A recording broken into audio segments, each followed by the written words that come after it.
बिस्मिल्लाहिर्रहमानिर्रहीम। अस्सलाम वालेकुम डियर एस्पायरेंट। मैंने जो आपको लास्ट 2 क्वेश्चंस करवाए हैं वो दोनों ही मोस्ट रिपीटेड है, चाहे Pakistan affair, Pakistan study PMS हो या सीएसएस हो, दोनों में मोस्ट रिपीटेड क्वेश्चंस रहे हैं वो। अब जो क्वेश्चन हम करने जा रहे हैं ये भी मोस्ट रिपीटेड है। मैं आपको जिस तरह ये सीरीज़ करवाऊंगी इस तरह इसमें आपका सिलेबस भी कवर होगा और आपको पेपर वाले दिन किसी किस्म की परेशानी नहीं होगी पेपर देख के ये क्वेश्चन कहाँ से आ गया है। वही क्वेश्चन करवाए जाएंगे जो बार बार पेपर में पूछे जाते हैं। सीएसएस पीएमएस में सब्जेक्ट्स बहुत ज़्यादा होते हैं, बहुत ज़्यादा इतना टाइम नहीं होता कि हर सब्जेक्ट हम बहुत ज़्यादा लेके चलें। तो मैं आपको साइंटिफिक स्टडी करवाऊंगी कि आपके मार्क्स भी अच्छे आए और टाइम भी कम लगे। ठीक है, तो हमें कौन से टॉपिक्स करने हैं, किस तरह अटैम्प्ट करने हैं, वो मैं आपको पेपर अटैम्प्टिंग भी मैं आपको सिखाऊंगी, लेकिन वो आगे जाके वीडियो अपलोड की जाएगी। आप मेरे चैनल को सब्सक्राइब करें ताकि आपके पास तमाम तरह वीडियोज़ आती रहें। ये आपको बिल्कुल ऐसे करवाया जाए जैसे सीएसएस ट्यूटर की तरह सीएसएस पीएमएस के अकेडमीज़ होती हैं उनमें सिलेबस करवाया जाता है, बिल्कुल आपको ऐसे ताकि आपको परेशानी ना हो। मैंने आपको पहले भी कहा था कि आप लोग जब ये वीडियो सुनने बैठे, मेरा लेक्चर सुनने बैठे, तो आप लोग पेन कॉपी लेकर बैठा करें ताकि आपके नोट्स जो हैं साथ साथ प्रिपेयर हो जाएं और आपकी साथ साथ तैयारी हो जाए, आपको परेशानी ना हो। एक ही टॉपिक का इकट्ठा साथ साथ करते रहेंगे तो आपको आसानी रहेगी। अब सबसे पहले जो मैंने आपको बताया था, पहले आप बैकग्राउंड लिखा करें, इंट्रोडक्शन की तरफ बाद में आया करें। इसमें भी आपने बैकग्राउंड लिखना है। इसमें जो जिस तरह मैंने आपको गूगल जो सर्च करने बैठते हैं आप लोग, आप Pakistan track to Pakistan is the best book for the preparation of the Pakistan affair, Pakistan studies. ठीक है, उसके बाद आप लोग कोशिश करें इसे इंग्लिश में ही अटैम्प्ट करें, क्योंकि पीएमएस में चॉइस होती है कि आप उर्दू में अटैम्प्ट करना चाहते हैं या इंग्लिश में। ठीक है, बेहतर होगा इंग्लिश में करें ताकि आप ज़्यादा अच्छे मार्क्स अपटेन कर सकें। और इसमें अब आपको मैं बैकग्राउंड बताऊंगी। इसमें बैकग्राउंड आपने पहले लिखना है, उसको आप बनाना शुरू कर दें। आपने नोट्स पकड़ें, उसमें आपने सबसे पहले बताना है कि मुसलमानों की पॉलिटिकल सिचुएशन, इसका अलग से पॉइंट बनाना है कि पॉलिटिकल सिचुएशन क्या थी मुसलमानों की। मुसलमान पॉलिटिकल लिहाज से इंतहाई पसमानदा हो चुके थे, उन्हें तमाम तर मुलाजमतों से निकाल दिया गया था, उनके जो हालात थे वो इंतहाई खस्ता थे और वो लोग पॉलिटिकल लिहाज से इंतहाई पसमानदा हो चुके थे। ठीक है, उसके बाद आपने लिखना है एजुकेशनल सिचुएशन मुसलमानों की क्या थी। एजुकेशन सिचुएशन आपको भी पता है उनकी क्या थी, क्योंकि वहाँ पे इंग्लिश का राइज थी और मुसलमान इंग्लिश में इंतहाई वीक थे, अंग्रेज़ों ने हकारत की नज़र से देखते थे। ठीक है, एजुकेशन में किसी भी जगह पे उन्हें एडमिशन नहीं मिलता था, वहाँ पे ज़्यादातर हिंदू लोगों को ही प्रेफर किया जाता था। आपने फिर उनकी पॉलिटिकल और सोशली लिखनी है। सोशली लिहाज से वो बहुत ज़्यादा वीक हो चुके, उनके कल्चर वगैरह की कोई इतनी ख़ास खसूस वो खासियत ही नहीं थी। उसके बाद आपने उनका इकोनॉमिकली लिखना है, तो इकोनॉमिकली भी वो लोग बहुत वीक थे। मुसलमानों की जो सिचुएशन थी मिजरेबल थी, उनके पास कोई भी ऐसी जॉब्स, अच्छी जॉब्स नहीं थी, क्योंकि उन्होंने जॉब्स जो थी इंग्लिश, जिन लोगों को इंग्लिश आती हो अंग्रेज़ लोग उनको प्रेफर करते थे, जो कि मुसलमानों के पास इस चीज़ की कमी रह गई थी। ठीक है, ये आपने बैकग्राउंड डालना है पॉइंट बाय पॉइंट। उसके बाद आपने आना है इंट्रोडक्शन की तरफ। इंट्रोडक्शन में जब आपने लिखना है तो आपने इनकी डेट ऑफ बर्थ लिखना है कि वो 1817 में 17 अक्टूबर दिल्ली में पैदा हुए थे सर सैयद अहमद ख़ान। ठीक है, उन्होंने उनकी थोड़ा सा फैमिली बैकग्राउंड आप डाल देंगे इसमें कि वो एक मुअज़्ज़ज़ ख़ानदान से ताल्लुक़ रखते थे, वो भी सिविल सर्विस थे। थोड़ा सा उनका बैकग्राउंड आपने डाल देना है। फिर आपने कहना है कि beginning of the Aligarh movement, उन्होंने बिगनिंग क्यों हुई, आपको पता है कि इसकी ज़रूरत क्यों पेश आई। आपने सबसे पहले इसकी ज़रूरत क्यों पेश आई, क्योंकि 1857 की जंग आज़ादी के बाद तमाम तर मलबा जो था मुसलमानों के ऊपर डाल दिया गया नाकामी का, और उन्होंने कहा गया कि आप ही हैं इसकी मुसलमान ही हैं इन सब बर्बादी की वजह। तो अंग्रेज़ों ने सब कुछ इनके ऊपर डाल के उनके ऊपर नफ़रत की निगाह से देखा और उनको हर लिहाज से पीछे किया गया, तलीमी मैदान से भी और सियासी मैदान से भी हर चीज़ से पीछे हटा दिया गया था। ठीक है, फिर इस चीज़ की ज़रूरत महसूस की कि मुसलमानों को अपग्रेड किया जाए, उनको सोशली, पॉलिटिकली, इकोनॉमिकली, एजुकेशनिकली उनको अपग्रेड किया जाए। तो उन्होंने क्या किया था कि सबसे पहले तो सर सैयद अहमद ख़ान को हम लोग बानी मानते हैं टू नेशन थ्योरी का। किस तरह सबसे शुरू में तो आप ये बात में एंटर कर सकते हैं कि शुरू में जो सर सैयद अहमद ख़ान थे वो भी जो थे कि मुसलमान और हिंदू को एक ही कौम समझते थे, एक कौम समझते थे कि हिंदू और मुसलमान एक है। बल्कि आप इस कोटेशन को कोट भी कर सकते हैं, लेकिन आपने रेलिवेंट जगह पे करना है। इस कोटेशन को कोट कर सकते हैं कि जो सर सैयद अहमद ख़ान थे वो यही कहते थे कि जो हिंदू और मुसलमान हैं, ये जो है एक खूबसूरत दुल्हन होती है, उसकी दो आँखें हैं। ठीक है, ये था उनका मानना शुरू में। बाद में जब उन्होंने देखा ना, उर्दू हिंदी तनाज़ा हुआ था 1867 में। जब उर्दू हिंदी तनाज़ा हुआ, हिंदुओं ने पूरी कोशिश की कि उर्दू को ख़त्म कर दिया जाए और हिंदी को सरकारी ज़ुबान के तौर पे मनवाया जाए। फिर उन्हें रियलाइज़ हुआ कि ये मुसलमान हिंदू कभी भी एक नहीं हो सकते, कि हिंदू लोग तो सिर्फ़ एक ज़ुबान ही को नहीं कर सके बर्दाश्त, ये बाकी चीज़ें मुसलमानों की किस तरह बर्दाश्त करेंगे। इस तरह उन्होंने जो था सोच लिया और जान लिया कि मुसलमान को अपग्रेड करना बहुत ज़्यादा ज़रूरी है, ताकि ये लोग अपनी नॉर्म्स वैल्यूज़ को बढ़ा सकें। और यही उनकी टू नेशन थ्योरी थी कि बुनियाद बनी, और जो आगे जाके पाकिस्तान को लीड किया, पाकिस्तान मूवमेंट को लीड करने वाली अलीगढ़ थी। अलीगढ़ से क्या बना था, मुस्लिम लीग बनी थी, और जिसने आगे जाके पाकिस्तान को हासिल किया था। ठीक है, अब history of the Aligarh movement हम यहाँ से पढ़ लेते हैं कि इनकी हिस्ट्री क्या थी। अब ये कि उन्होंने सबसे पहले 1859 में स्कूल मदरसा बनाया था। ठीक है, सबसे पहले उनकी लैंग्वेज थी, मुसलमानों को इंग्लिश सिखाना बहुत ज़्यादा ज़रूरी था। उन्होंने फिर जो था पर्शियन और इंग्लिश को उसमें लगाया गया ताकि मुसलमान इंग्लिश सीखें, ताकि हिंदू अंग्रेज़ों के करीब हो, मुसलमान जो है अंग्रेज़ों के करीब हों, ये जॉब्स हासिल करें, इनके इकोनॉमिकली इनकी सिचुएशन जो है बेहतर हो। इन्होंने ये भी कहा कि आपको दूर रहना है सियासत से। ठीक है, ये जो मदरसा था बाद में ये मुरादाबाद से शिफ्ट हो गए थे गाज़ीपुर, तो 1863 में ये मदरसा भी यहाँ पे शिफ्ट कर दिया गया था। फिर क्या हुआ था, इसके जब इंग्लैंड से वापसी पे क्या हुआ था 1869 में, वो सर सैयद अहमद ख़ान इंग्लैंड से भी कुछ आइडियाज़ लेकर आए थे, जो इन्होंने मुसलमानों तक पहुँचाने के लिए अपनी एफ़र्ट की। और फिर सर सैयद अहमद ख़ान ने 24 मई 1874 में सर सैयद अहमद ख़ान ने MAO कॉलेज की बुनियाद रखी थी। फिर उन्होंने इसी कॉलेज को बढ़ाते हुए, पहले स्कूल था फिर कॉलेज कर दिया, कॉलेज को बढ़ाते हुए फिर आगे डेट्स आपने साथ साथ देखती जानी है, और डेट्स आपने अच्छे से लिखनी है। अगर डेट्स जो अगर नहीं आती तो उसे हाईलाइट करने की कोई ज़रूरत नहीं है। ठीक है, 1 अगस्त को 1877 में क्या हुआ था, जो वासराय था उसने इसका जो था इफ्तिताह किया था। फिर 1920 में उसके बाद ये जो था ये यूनिवर्सिटी बन गया था। Raise the status of the university called Aligarh Muslim university. ठीक है, 1920 में लीडर्स कौन कौन थे अलीगढ़ मूवमेंट की, आप लोगों ने देख लेने हैं। जो लीडर्स थे उनके लीडर्स के नेम आ रहे हैं। मौलाना हाली था, मौलाना से शिबली नुमानी, जो भी है, ये सारे नेम आप लोगों ने देख रहे हैं। ये सारे जो थे उस वक्त के लीडर्स थे जिन्होंने इस मूवमेंट को लीड किया था। फिर उसके ऑब्जेक्टिव क्या थे, अब सबको पता है अलीगढ़ मूवमेंट के ऑब्जेक्टिव क्या थे। सर सैयद अहमद ख़ान चाहते थे मुसलमानों को एजुकेट करने, ताकि वो एजुकेशनली, पॉलिटिकली, इकोनॉमिकली, सोशली जो है हिंदुओं का मुकाबला कर सके, अपग्रेड हो सके, अंग्रेज़ों के करीब हो सके। ताकि अंग्रेज़ों के दिलों से अंग्रेज़ों के करीब करना इसलिए ज़रूरी था कि उस वक़्त जो सारा जो सिस्टम था वो अंग्रेज़ों के अंडर था। अगर अंग्रेज़ों और हिंदुओं के अंग्रेज़ों और मुसलमानों की जो थी गलत फहमियाँ दूर नहीं होंगी, तो मुसलमान कभी भी ऊपरली ओहदों पे नहीं जा सकते थे। इसीलिए उन्होंने ऑब्जेक्टिव यही थे कि अंग्रेज़ों की जो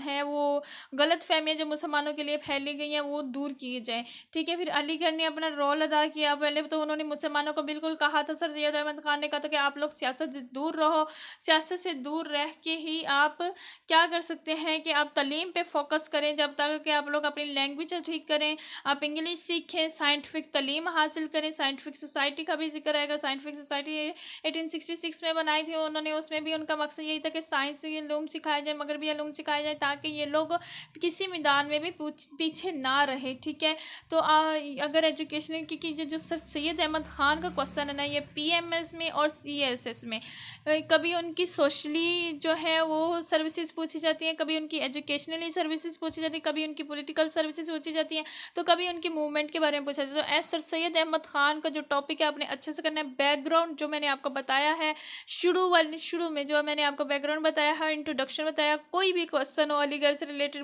सर सैयद अहमद ख़ान से रिलेटेड, तो वो सेम ही आएगा। अगर एजुकेशनली वो पूछी जा रही है तो एजुकेशनली आपने वो बता देने सारे उनके जो स्कूल्स थे, मदरसा थे, यूनिवर्सिटीज़ जो बनाए थे, उनके पर्पस क्या थे, फिर उनका इम्पैक्ट क्या पड़ा।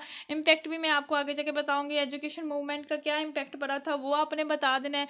ठीक है, अगर उनकी सोशली पूछी जाएंगी तो आपने उनके रिसाले, तहज़ीबुल अखलाक, फिर जो उन्होंने मुसलमानों को सोशली बेहतर करने के लिए क्या, पॉलिटिकल पूछी जाएंगी तो वो जो हम पर यानी कि अलीगढ़ मूवमेंट का था। ठीक है, वो पॉलिटिकल अवेयरनेस, मुसलमानों में पॉलिटिकल अवेयरनेस कराई कि उन्होंने अपने रिसाले भी इशू किए, और वो सर सैयद अहमद ख़ान ने जो थे अंग्रेज़ों को भी भेजे। उन्होंने एक किताब लिखी थी जिसके अंदर रसाला असबाब बगावत हिंद लिखा था। इस नेम से उन्होंने एक रसाला लिखा था जो कि उन्होंने 500 कॉपियाँ करा के सिर्फ एक अपने पास रखी, बाकी सारी उन्होंने जो थे मजलिस शूरा, मतलब उस वक़्त के जो अहदेदार थे, जो अंग्रेज़ थे, जो उस वक़्त मुल्क हैंडल कर रहे थे, उन्होंने उनके यहाँ भेज दी ताकि वो पढ़ें और जान सके कि मुसलमान क्या है, क्या चाहते हैं और किस तरह वो गलत नहीं है, वो कैसे सही है, किस तरह गलतफहमियाँ दूर की जा सकती हैं। उन्होंने इसके लिए सारा एफर्ट किया था, ठीक है। उसके बाद रिजल्ट ब्रिटिश मुस्लिम रिलेशंस था, ये उन्होंने रिलेशनशिप्स को बेहतर करने के लिए किया था। जो भी किया था इसमें सारा कुछ वही आ जाएगा। उर्दू हिंदी कंट्रोवर्सी, ये मैं आपको शुरू में बता चुकी हूँ कि उन्होंने किस तरह, अगर आपको क्वेश्चन आता है सोशली पॉलिटिकली मुसलमानों की कंडीशन, तो ये वाला पॉइंट आपने लाजमी एंटर करना है, ठीक है। ये मैं आपको इसलिए हर पर्सपेक्टिव से बता रही हूँ ताकि ये जो क्वेश्चन है ये किसी भी पर्सपेक्टिव से आ सकता है, लेकिन सीएसएस में पीएमएस में मोस्ट रिपीटेड क्वेश्चन है, ठीक है। उसके बाद है कि टू नेशन थ्योरी क्यों डेवलप हुई थी। मैंने आपको बता दिया कि उर्दू हिंदी कंट्रोवर्सी शुरू हो गई थी, तो उन इस यहाँ पे आप वो कोट करेंगे जो मैंने कोटेशन बताई थी कि शुरू में जो थे सर सैयद अहमद ख़ान थे वो एक ही कौम के हक़ में थे कि ठीक है हिंदू और मुसलमान एक ही कौम है। हिंदू और मुसलमानों की मिसाल ऐसे है कि जैसे एक खूबसूरत दुल्हन है और उसकी दो खूबसूरत आँखें, एक हिंदू है और एक मुसलमान है। लेकिन जब उर्दू हिंदू कंट्रोवर्सी हुई तो फिर उन्होंने जान लिया कि अगर वो एक लैंग्वेज बर्दाश्त नहीं करते तो कल को मुसलमानों को ओहदों पे कैसे बर्दाश्त करेंगे, कल को मुसलमानों के हाथ में मुल्क कैसे बर्दाश्त करेंगे, ठीक है। आगे एजुकेशन एस्पेक्ट आ जाता है, ये सारे आप लोगों ने देख लेने हैं। स्कूल एट मदरसा जो हुआ था सबसे पहला जो उनका रहा मुरादाबाद में 1859 में, फिर मुरादाबाद से वही स्कूल शिफ्ट करके गाज़ीपुर में, क्योंकि उनका तबादला गाज़ीपुर में हो गया था, वो 1863 में हुआ था। और एमए कॉलेज 1876 है। यहाँ पे उन्होंने साइंटिफिक सोसाइटी नहीं मेंशन किया, you have to mention scientific society established in 1866, ठीक है, क्योंकि मेन रोल उस साइंटिफिक सोसाइटी का ही था जहाँ पे मगरबी अलूम सिखाए जाते थे। वहाँ पे एक मगरबी अलूम सिखाए जाते थे और साइंस की तालीम सिखाई जाती थी, ठीक है। फिर उनके एजुकेशन के मॉडर्न एजुकेशन का जो ट्रेंड उन्होंने चलाया था उसमें यही था कि इनको इंग्लिश सिखाई जाए, साथ साथ इस्लाम भी सिखाया जाए, ये नहीं कि अब वो सीखते हुए आप इंग्लिश से ही दूर हो जाएं, ठीक है। उसके बाद उन्होंने है ये जो थे सोशल साइंटिफिक सोसाइटी का यहाँ पे जिक्र हो रहा है जो कि 1864 में ट्रांसलेट किया था मॉडर्न वेस्टर्न नॉलेज को उर्दू में। उन्होंने वहाँ का वेस्टर्न जो नॉलेज था वो उन्होंने ट्रांसलेट किया था उर्दू में ताकि मुसलमान भी उस इल्म से फ़ायदा उठा सके उनकी अपनी लैंग्वेज में।